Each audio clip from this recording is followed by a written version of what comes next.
And we're back and better than ever in 12.3 dealing with limiting reagents, and we are trying to answer example number 3 now, where 25 grams of nitrogen reacts with 50 grams of hydrogen in the reaction that produces ammonia. So letter A says, what are the limiting and excess reactants? So let's go ahead and try that. Again, we're starting with 25 grams of nitrogen and 50 grams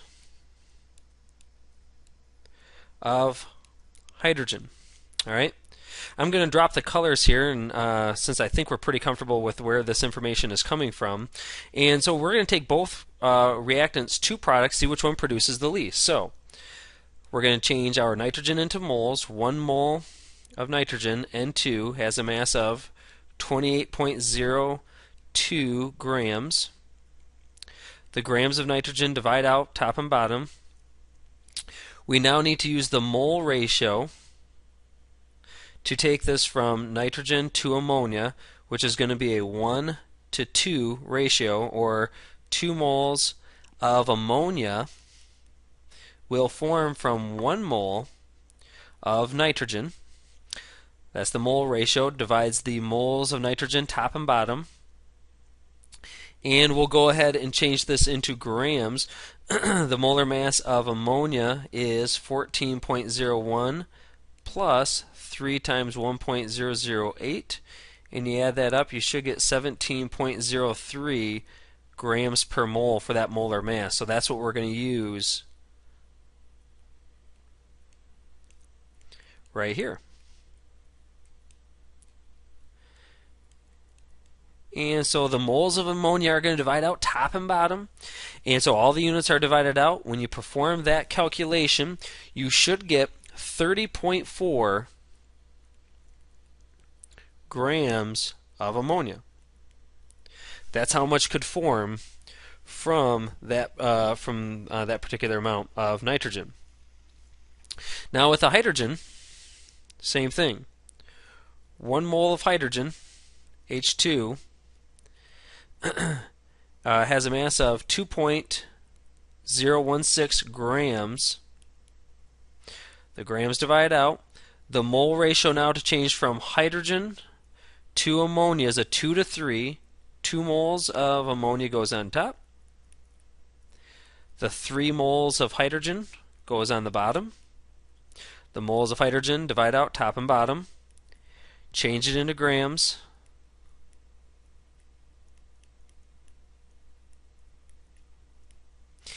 And when you perform that calculation after dividing out the moles of ammonia top and bottom, you should get 282 grams of ammonia formed. So therefore, this is the amount of ammonia that could form, and it also means that this is the limiting reagent or reactant. So to answer the questions, what mass in grams of the ammonia, this should be the ammonia, could form? That's going to be the 30.4 grams. How much excess reactant will be left over? Well, the hydrogen is in excess, so let's see how much is going to be left over. Scroll down. We're going to start with the 25 grams of nitrogen. Change it into moles using the molar mass.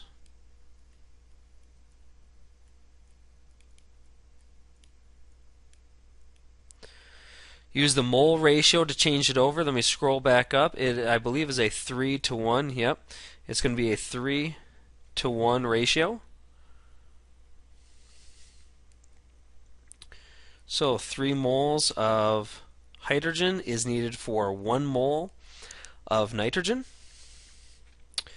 Moles of nitrogen divide out. Change it into grams by using the molar mass.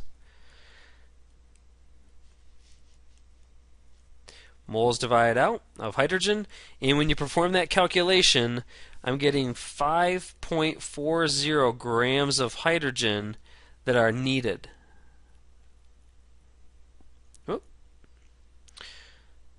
Now, how much hydrogen is available? Well, the original question said that we have 50 grams of hydrogen available. So when you subtract those two, you get 44.6 grams of hydrogen left over.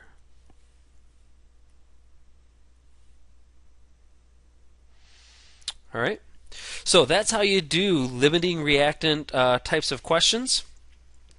In the next podcast, in the last podcast of this chapter, we're going to discuss percent yield. We'll see you next time.